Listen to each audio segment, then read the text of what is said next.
சிறுபான்மையினுடைய தலைவர் முகமது தீன்ஷா அவர்கள் ஒரு சில வினாடிகள் பேசுமாறு அன்புடன் கேட்டுக்கொள்கிறேன்.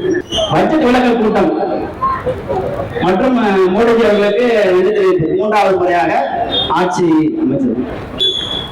நம்முடைய மாநிலத்திற்கு நிறைவேற்றப்பட்ட தீர்மானத்தில் 7வது தீர்மானமா இருக்கக்கூடிய அந்த தீர்மானத்தை பற்றி சில விளக்கங்கள் தரேன். நீதியரசர் சந்துரு அவர்கள் ஒரு அறிக்கையை தமிழக அரசுகிட்ட சமர்ப்பிச்சிருக்காங்க. அதுல என்ன குறிப்பிட்டிருக்காங்கன்னா, மாணவர்கள் திருநீர் அணியக்கூடாது, குங்குமம் அணியக்கூடாது, கயிறு கட்டக்கூடாது, சந்தனம் பூசக்கூடாது அப்படின்னு சொல்லி 4 இதை எழுதியிருக்காங்க, எழுதி கொடுத்திருக்காங்க. மாணவர்கள் எப்படி இருக்கணும். இப்ப அவர் ஒரு வரியில முடிக்கலாம், மத அடையாளம் எழுதக்கூடாது ஒரு வரியில முடிச்சிருக்கலாம். அப்படி முடிச்சா திமுகவுடைய வாக்கு வங்கியான இஸ்லாமியர்களுடைய குஜராத் தடை வந்துடுவாங்க. அதனால அவரு அந்த திமுகவுடைய அந்த சார்பு நிலையில குறிப்பிட்டு இருக்காரு.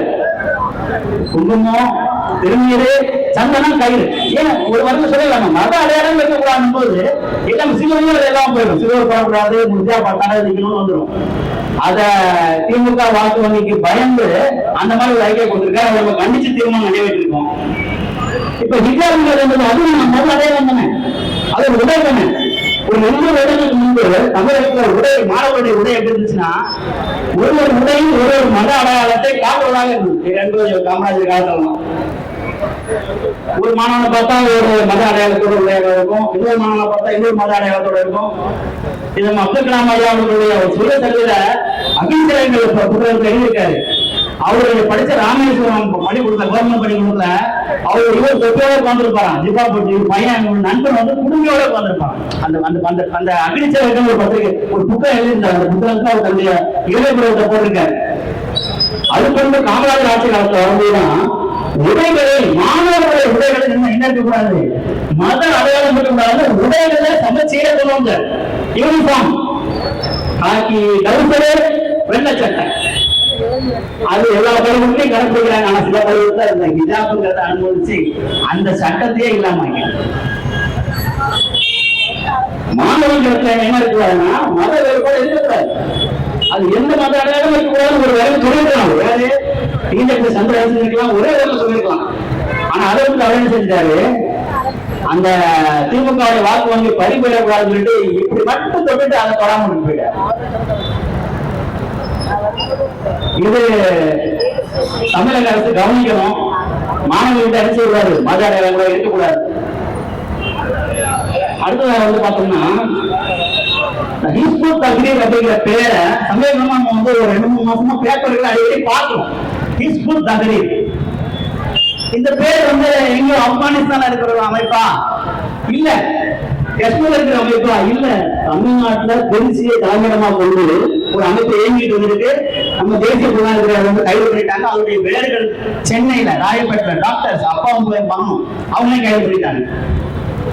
இப்ப இந்த மாதிரி திமுக அரசாங்கத்துலதான் திமுக ஆட்சி எப்பதான் வருதோ ஒளிபெற்றே அப்படிதான். திமுக கலைஞர் ஆட்சியில தீவிரவாத தலை தூக்கி கூண்டு வெடிப்பு. அதே மாதிரி இப்ப தமிழகத்துல மறுபடியும் என்ன செஞ்சுட்டு இருக்காங்க, தீவிரவாத தலை தூக்கி யாருடைய ஆட்சியில, திமுக ஆட்சியில். ஏன் திமுக கண்டுக்காம இருக்குன்னா இஸ்லாமிய வாக்கு வங்கி. அதனால நாட்டை வந்து தீவிரவாதத்தின் பக்கம் கொடுக்கலாமா? தேசிய புலனாய்வு அதை கண்டுபிடிச்சு அவங்கள கைது பண்ணிட்டாங்க. இஸ்லாமியர்கள் வந்து என்ன செய்யணும்னா ஜனநாயகத்தின் பக்கம் வரும். அரசியல் ஜனநாயக அரசியல் வந்து வெற்றியை தரும். அந்த வெற்றியை வந்து என்ன செய்யும், நிரந்தரமா இருக்கும், ஸ்டாண்டர்டா இருக்கும். ஒரு வெற்றியை கிடைச்சிட்டாங்கன்னா அந்த வெற்றி என்ன செய்யலாம், அதை வந்து அவங்க குடும்பங்களை போய் எல்லாரும் சாதிக்க முடியாது, சாதிக்க முடியாது, நிக்காது. அது போலதான் கேள்விப்பட்டோம், காணாம போச்சு. தலைமுறை கேள்விப்பட்டோம், காணாம போச்சு. பேரும் எடுப்போம் பாருங்க. இப்ப முன்னாள் பாருங்க, உலகத்திலேயே மிக வறுமையான நாடு சொல்லிட்டு இருக்கிறாங்க அந்த சோமாலியா. அங்க மக்களே மொத்தம் 4-5 லட்சம் முஸ்லிம் தாங்க. வறுமை ஒட்டிய வயல்களும் குடியிருந்த கண்களுமாக குழந்தைகளும் பெண்களும் பசியில வழிட்டு இருக்க அந்த நாட்டுல போய் அல் ஷபா பேரை பாருங்க. ஏன் உங்க பேரை கெடுத்துக்கிறாங்க? ஏன் உங்களுக்கு ஜனநாயக அரசியல் பார்க்க தெரியாதா?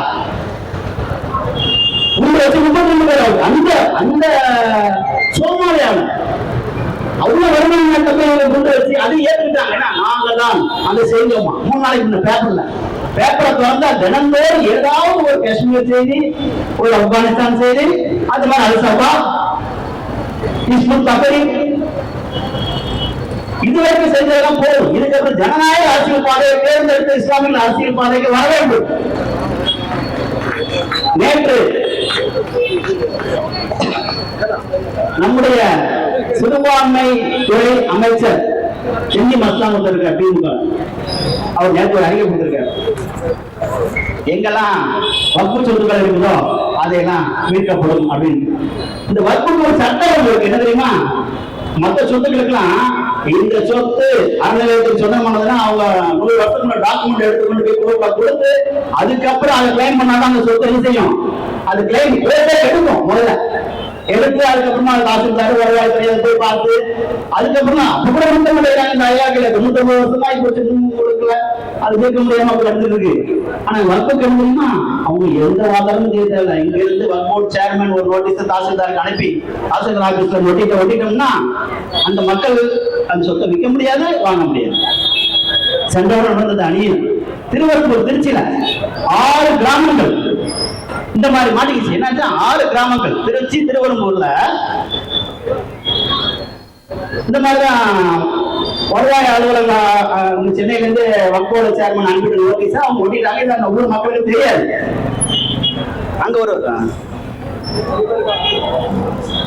ஒருவர் வந்து அந்த மாதிரி அதை பாதிக்கப்பட்டு அவங்க பிள்ளை கல்யாணம் வச்சு அந்த வீடு இடத்த வைக்க போனா அவங்க நல்லா இல்லை. இந்த 6 கிராமமும் வக்போர்டு சொந்தமானு சொல்லி அப்புறம் ஹெச்ராஜான தலையிட்டு அதை போராடி 1300 வருஷம் முன்ன ஒரு கோயில் இருக்கு, அந்த கோயிலை காட்டி மீட்டாங்க. முன்னாடி நேற்று மறுபடியும் சொல்லிட்டு இருக்காரு. இது சொன்னோம்னா அவங்க வக்போர்டு கீழே கொஞ்சம் என்ன செய்யும் அவங்களுக்கு. ஆனா நம்ம மினிஸ்டர் சொல்லிட்டாரு மனு எல்லாத்துக்கும் இதை வன்மையாக கண்டிக்கிறேன். வாய்ப்புக்கு நன்றி கூறி இது அருமையாக ஏற்பாடு செய்திருக்கும் 51 தொகுதிக்கு நான் நன்றி சொல்லி நன்றி, வணக்கம்.